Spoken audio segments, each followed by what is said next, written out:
trying to open a browser? I'm playing Sudoku. Hey, Brian Williams told me there were going to be snacks. Are there snacks? Where's the watermelon?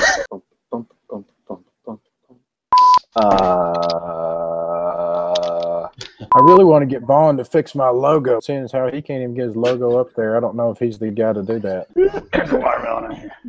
You get heavier as you get older. No part Did that of happen to you too? Did you get heavier as you got older? I remember when I was 10, I was like really, really light. And over the years, I've just gotten like a lot heavier. Whatever I'm doing, it's working. This little thing right here. That's a microphone. Wilson! I'm talking into it. Look at this. Or something. Who's is that? Sorry. Go ahead, Vaughn. We got time. I'm gonna do your dishes while I'm in your kitchen. Hey man, let me.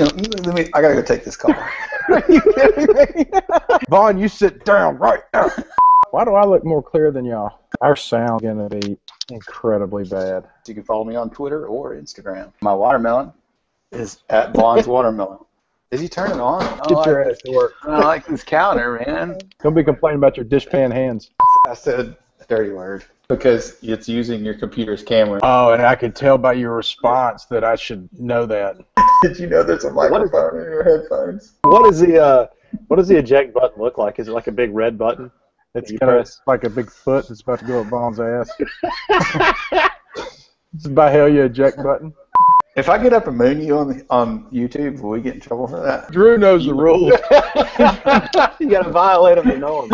Amanda's on there right now, and she's like, he's walking through my house with a camera on the internet. Something tells me she's got better things to do than watching this, as do most people. Did you see that picture that guy posted on Facebook of the bass player for Boston? And he said he looks just like me. Sure, hold on a second. I'm going to show it to you. Are you going to be able to show me your screen? Like, you going to walk it in here, or can you do it from there? I didn't know technology had evolved like that yet. Hey, Wilson, are we live? Yeah. Can I call my mom? How'd you do that? There's a little... Screen share. I got it. Yeah. Don't talk to me anymore about technology. I got it.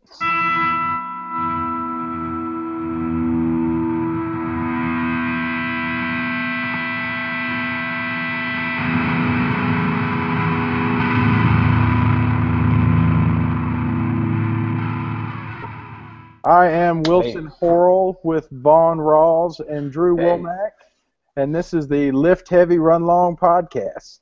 And we are doing a different format than usual today. We're trying to do Google Hangouts, and this should be interesting, so bear with us. I was just going to say I don't have a title screen like everybody else. But we're going to fix that. We're going to get that taken care of. Who we have with us is Drew Womack. And he's going to tell us a little bit about himself and his background and how he got into fitness and what he does. I grew up in Jonesboro, Arkansas, and arrived in North Mississippi by way of Knoxville and Memphis. Okay, how long you been in Memphis? Man, it's been, like 12 years now, 13 years, something like that. Hey, is it okay that I wore my Lift Heavy Run Long shirt? Is that like wearing the shirt of the band that you're going to go see? Is it like a faux No, pas? absolutely not, man. That's totally cool. Yeah, I hear what you're saying. It's like doing double letters in a fraternity, like you don't wear a hat and a shirt. Yeah, because then it's just you're just putting in somebody out in people's face. I wore the Bat Dad t-shirt. That's better. That's good. Yeah. Wilson, what is your shirt? My shirt says, "Discrimination is destructive." That's correct. Yes, it is. Wow. So, Drew, I met you through running. That's right. How long has it been? 2 years ago? Man, it hasn't even been that long. It's on, not even 18 months yet. It's kind of weird. Have you been running for a long time? No, you know, what happened with me was I got sort of my introduction into fitness. I was always pretty active growing up. And then I went through a period where we got married, had young kids, and got away from it. And I have kidney disease. I have a form of kidney disease called focal segmental glomerulosclerosis. I think I said that right. FSGS, and that's just there are many different types of kidney disease, and that's the type that I have. And basically, I had that since I was a kid. and I sort of neglected my health for a while in my late 20s and early 30s, and I wasn't going to see a nephrologist often enough. By the time I went back in like 2011, my blood work, urine work came back, and it was not good, and I was sort of encouraged to start, an exercise plan, and that sort of is what precipitated me getting in better shape, and eventually started, running in 2000. At that point, were you completely inactive? As close to it as you could get. I mean, I'd gained from like 2009 to 2012. And I never ran. I would just occasionally get out and do play basketball or something like that. But it was pretty bad. I put on a bunch of weight in that span of time, like maybe 20 pounds, and it was generally just pretty poor health. Probably bad habits and other things like that too. Just I was pretty much not exercising at all. So tell me about, you go to the doctor and he says, you got this kidney disease, what's your next step? Yeah, I went to see the Mad Russian. My nephrologist is a lady from Kazan, Russia. She's got this real thick Russian accent that I'm not even going to try to duplicate. But it was kind of, I'm a compliant patient, so like when the doctor tells me something, I'm going to do it. So yeah, me too. Yeah, she started prescribing a course of treatment that included some daily meds that I still take, and those meds reduced the problem I have is with protein spillage in my urine. Like I have my kidneys don't filter protein like they should, so I've got to avoid eating a high protein diet, which I wasn't doing, and exercise and drugs help too. The drugs help to a point, and then what I've noticed though, since I started running, it made like a threefold decrease in my protein spillage, even from where the drugs had taken me. So it just having an active lifestyle is prolonging my kidneys' useful life. Now, when you started running, did you jump right into it competitively, or did you find a group, or did you just start running a mile around the neighborhood? Man, I started. It took a while, man. I started running in May of 2014, right? So it was probably almost 3 months before I could actually run 3 miles without stopping. And back then I was probably barely breaking 10-minute pace. And the first race I ran in was a 5K in Lewisburg. It's like a back-to-school 5K they used to do as a fundraiser for the football team. It was in August and it was hot. I ran like 28:50, something like that. That was August of 14. And then I just kind of kept at it and kept getting faster and faster. And by this time last year, I was running like 7-minute pace in 5K, 7:05. So, then you ran into an injury recently that set you back a little bit. And I never have really recovered, and it's all just, I think, based on stride and lack of strength. But I never have recovered from that the half marathon, the St. Jude half marathon in 2014. I ran that one, and then I had IT band issues all through last spring that didn't bother me on 5Ks, but did on anything longer than that. And then once I kind of thought I got through that, I had a really bad plantar fasciitis in my left foot. It lasted all the way through the fall. It kept me out of fall race season. And then I ran the half marathon again in 2015 anyway in December, and same problem. I had bad IT band issues during that, and then since then, in January, I picked up a stress fracture in my right heel, and I had to wear a boot around for about 8 or 9 weeks. And the running part hasn't been very much fun lately. Well, but you picked up CrossFit, and you certainly jumped into that with both feet. Yeah. And I think you found something to do with your time, that's for sure. Yeah, I never had any doubt about it working or being able to help. I mean, all you got to do is just watch Vaughn and see what he does as far as lifting and running to know that it works. I just with me, it was more about, am I going to commit myself and dedicate the time 5 or 6 days a week to get in the gym and work the program. And I finally just decided, I can't run right now anyway. I need to get in there and get after it and do something to get stronger so I can maybe avoid some of these injuries. And I think the foot problem aside, which was just freak occurrence, I feel so much stronger now when I'm out running. You know, it's made a big difference.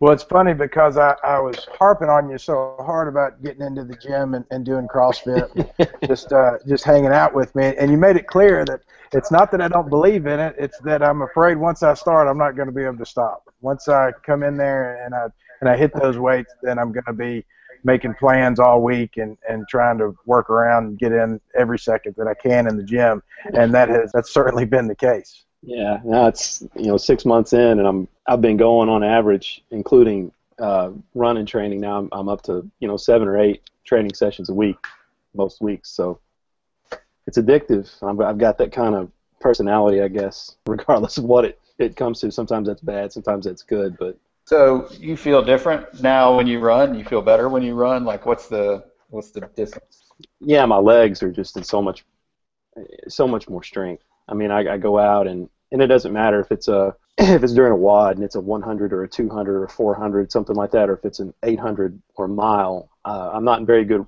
respiratory shape right now. Not as good as I was last year, but my legs are not giving out. I feel like I could run all day every time I go out.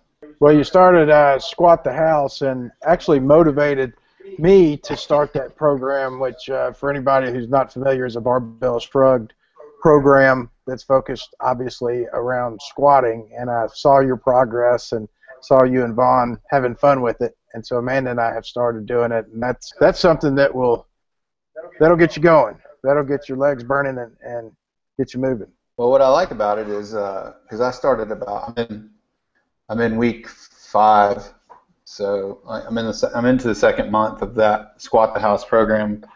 And it can go on top of anything else you're doing. Like so, if you're working out in your CrossFit gym or whatever, or even if you're just a regular runner, just out there running every day and not even in the gym, is a great squat program you can just put on top of that and build your squat up to make you a better runner.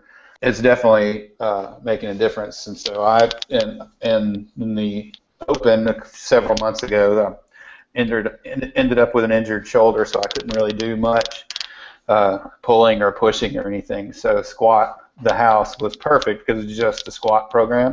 So I just started doing that and running, and then Squat the House 3 times a week, and it's amazing. It's a really awesome program, and there's been a few times where Drew and I have been in there together doing it, and he knows, man, that it's no joke, dude. Like the first couple of weeks, I would feel like I was going to throw up just doing squats. Like we'll have pause squats with 7-second pause in the bottom of the squat, and that's ridiculously hard. Yep. But I'm loving it. It's really awesome. But like you said, the best part for me is that it's only 30 minutes, 40 minutes, 3 times a week, so you can do it in conjunction with other programs, and also if you don't have time to make it to the gym, if you get too busy and have things going on, then you can at least throw in the Squat the House, and you certainly don't feel cheated when you get done with it.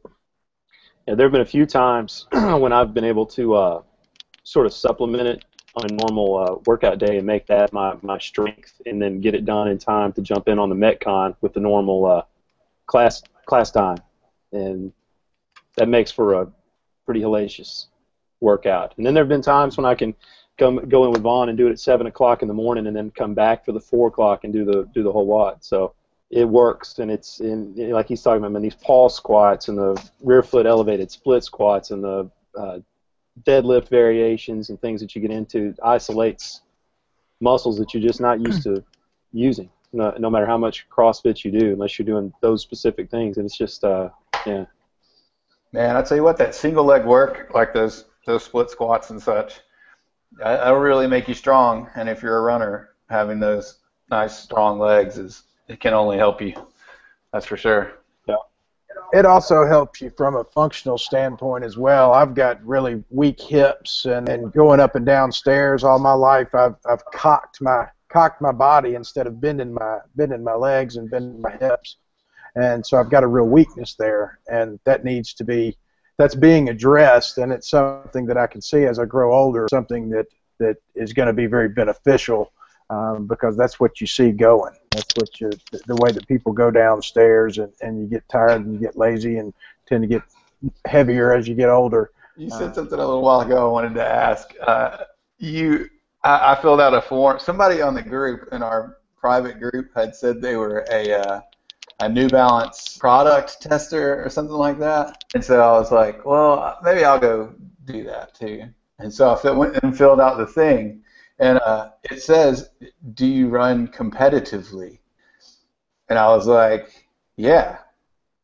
What does that mean? Like, you asked Drew a minute ago, like, did you just go out and start running competitively? But does that mean something specifically? Or, like, I feel like if I go to a race and Wilson and Drew are there and I want to beat them, that's a competitive race. That's running competitively as far as I'm concerned.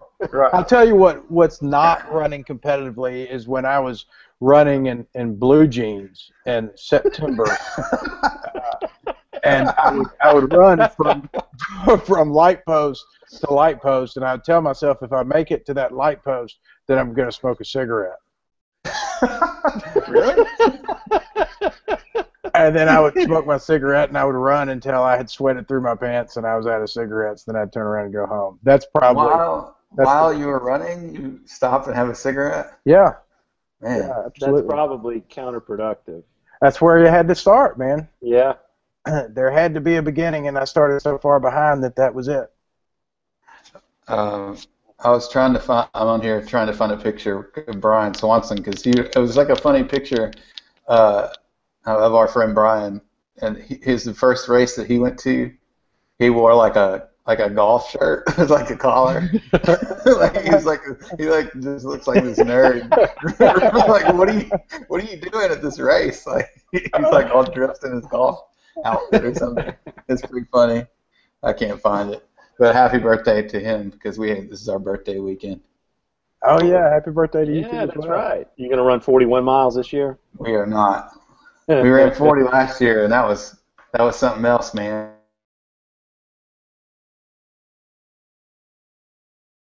I'm curious. Like, I know that you're willing to wake up at 4 o'clock in the morning, and you're willing to meet somebody at the gym at 7 or 8 p.m. It doesn't really make any difference to you what time you get your workout in. If there's a window, you're going to get it in.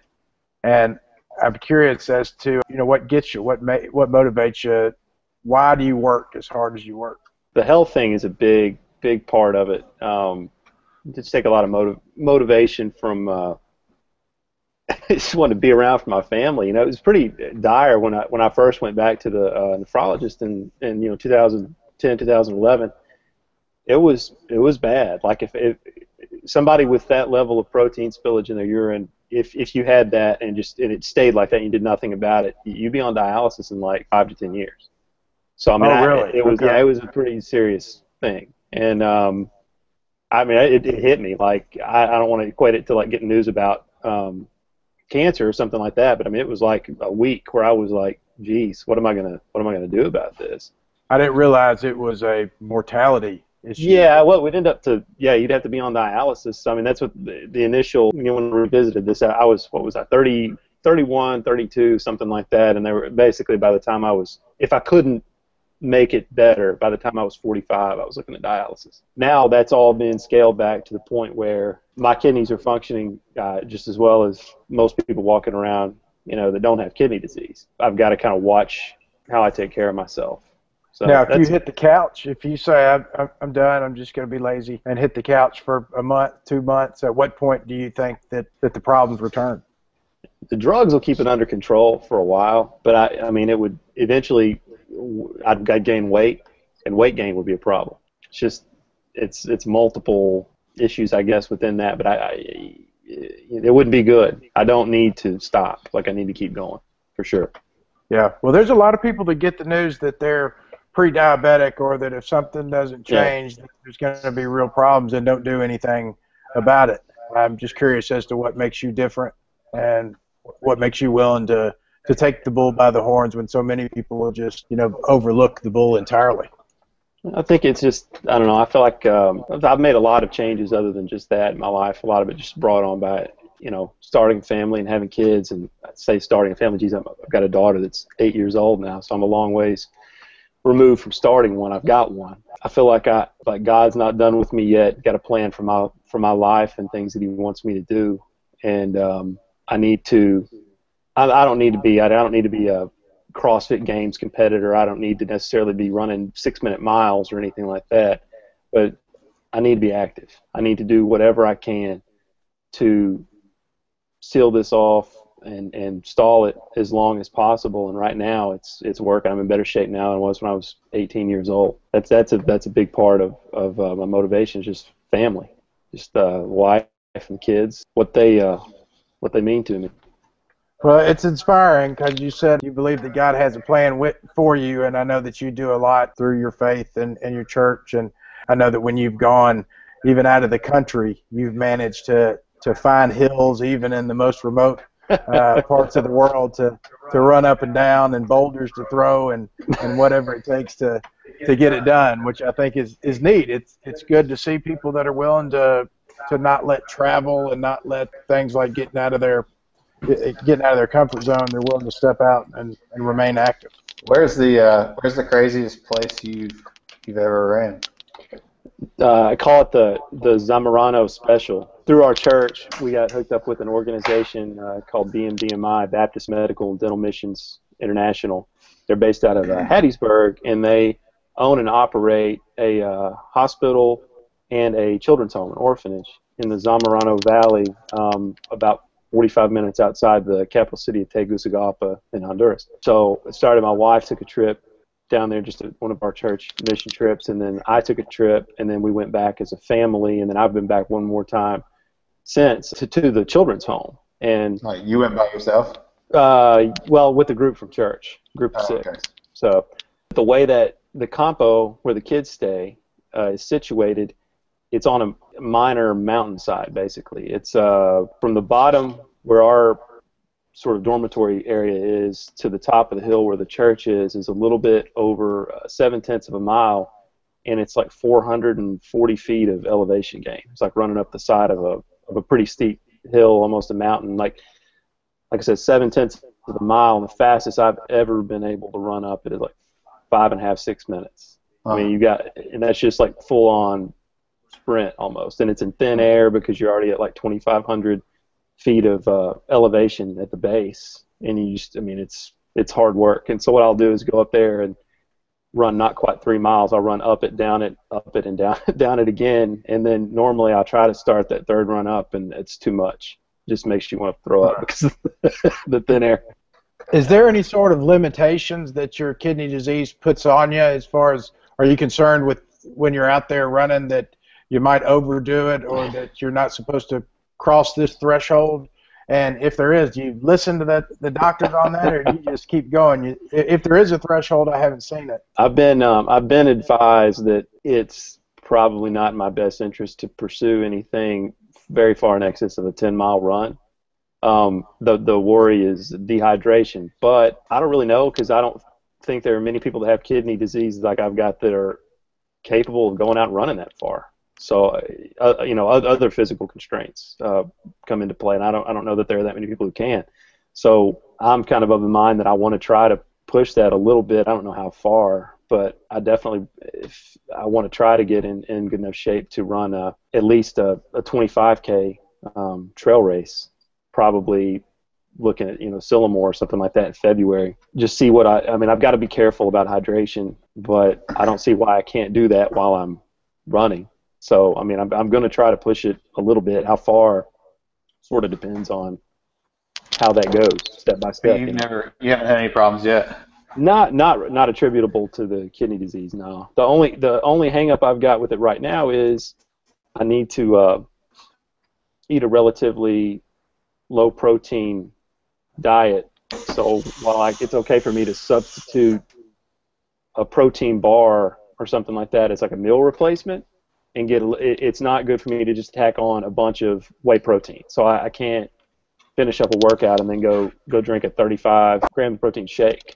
That does have an effect.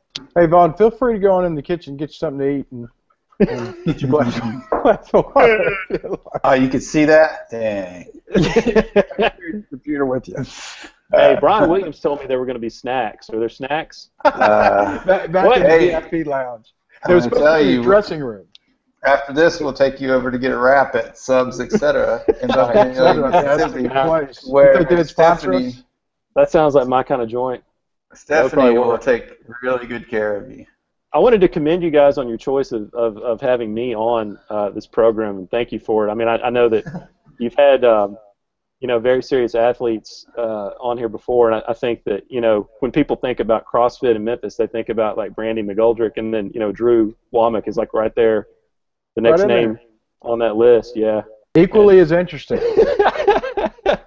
I'm just interested in people. That's what got me into this, is just a sincere interest in people, and the accomplishments that are forefront in public are just some accomplishments. But we all have a story, and we all have good stuff to share. I don't want to cut you off with that. I want to know what your goals are moving forward. I know what some of them are through the Goal Getter Challenge that we're doing with LHRL, but where do you see yourself a year from now, 6 months from now? Well, it's kind of complicated right now.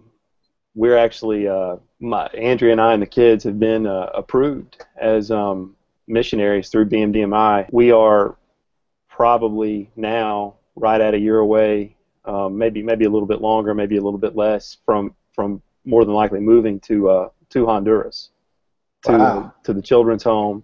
That'll change up the CrossFit thing a little bit. I don't know, maybe I could open up a box there and show the older kids how to do it, but I don't know. That's sort of our number one thing, and I'm going to keep going and doing all that I can until then. Like I said, I want to definitely run at least a 25K trail race, and I'm trying to just get in better shape, man. The CrossFit, it's amazing to me, like the difference. I get compliments, I guess, like in comments from my wife now, from Andrea. She'll say, she'll like see me because I look so sexy in my boxer briefs, and she'll see me in them and notice that there's a little more padding in the rear end of those and on the thighs than there used to be. A little more horsepower in this love machine. And it's nice, and I don't know. I guess some of that's sort of vanity, but I'd like to look a little bit better, and looking better, I'm going to feel a little bit better, and that's a big thing I've noticed about this too. Like, I don't have the problems I used to have bending down to pick things up off the floor, or like squatting down to do stuff outside when I'm working in the yard. Like, it's just general quality of life improvements every day that this is. I attribute directly to squatting and doing deadlifts and doing power cleans and things like that. I mean, I think it's making a big just difference in everyday activities. Well, I think that the functional movement side of it and the minimalist approach, just the simplicity of it all, makes you more apt to pay attention in everyday life. Like you said, when you go to a foreign country, that you run around, you find things to do to stay active, and you see that you don't need a big gym with a lot of mirrors and a lot of equipment and a lot of things. You just need to want to run around and have some energy, and you can really get fit and stay fit just by doing that. Yeah, it's one of those things that's pretty easy to translate. I mean, if you don't have I have to scale a lot of things anyway, so I've always got to come up with like an alternative way to do something, because I can't do a muscle up yet. So I've got to figure out a way to pick up a rock and carry it, run up a hill, do inverted push-ups. There's always something that you can, once you get the basic hang of it, and the idea that the workouts are meant to push you past the point where you're comfortable. You can sort of mimic the movements and go from there. How much does the community factor play in for you? How important is it? Man, it's huge. Social aspect. Yeah, you guys know that. I've been in a part of a lot of groups in my life, but what we had with Matt at Full Motion on the running team, and what we now have at North Mississippi Endurance, and what we have at Olive Branch CrossFit, and with Lift Heavy Run Long. I mean, it's special. I thank you guys just for for setting it up. I think Matt Hall first and foremost for just I wouldn't even know you guys for meeting him. Yeah, it's crazy. I mean, it took like 2 weeks max for me to go in there and feel comfortable in that CrossFit box, and that's saying something because I mean that's an intimidating environment. Like the first day I walked in, I was like, holy. Look at all these weights, and there's bars, and all these strong people throwing stuff around. You know, it's pretty intimidating to be able to adapt and just kind of fall in line to a group like that jokes around and has fun, both in the gym and outside of it. Get along as well as they do, and have no real pressure to like compete and beat people or anything like that. It's more just like beat yourself, be better than you were yesterday, and get that kind of encouragement from pretty much everybody in the gym on a day in day out basis. It's a big thing. Yeah, I think it's important too. I would like to see that arm of community just spread, throw that net as far as we can with the LHRL group that we have on Facebook. I want to, it's spreading to such a broad base that I would like to learn more about the people in the group and hopefully shrink the world up a little bit to where we all, that community gets as big as possible and we have support no matter where we go. What language do they speak in Honduras? Spanish. Yeah. Honduran? It's Spanish, but it's not as quick as like Mexican Spanish. They speak a little bit slower. So I found a CrossFit box for you. Yeah? How do you say this word?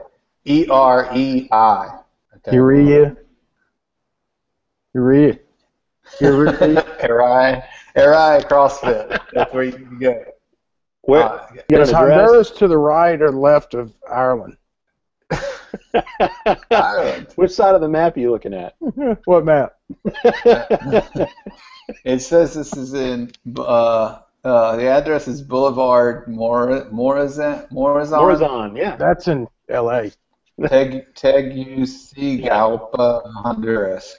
Morazan's like the province name, so that's a probably pretty major street. Well, you can go there in a year. Cool. Well, Drew, man, I appreciate you being on the show. This is going to be an interesting thing that we got going on, and your support with Lift Heavy, Run Long really does mean a lot. I try to do whatever I can. That reminds me of something because I have like so many. I wear these shirts like everywhere I go now to try to help the cause and drum up as much support as possible. But I did get 2 of these basically, well, not for free, but I haven't paid you for them yet. So we got to figure out if we're going to pay. Am I going to pay you cash or we're going to do a Guess meet? what? You're a guest on the show. You get free shirts. That's right. Free shirts. Yeah, I'm not much of a stickler for the thing of shirts. I've pretty much given LHRL away. What little there is. There's going to be a security guard out in your car before you get in. He's going to arrest you because you stole merchandise. The guy that's like talking about being a missionary in Honduras. We're going to prosecute him for still in Lift Heavy Run Long merch. That's good stuff. Valuable commodity. All right, guys, I'm going to cut it off. All right. See ya. Thanks for having me.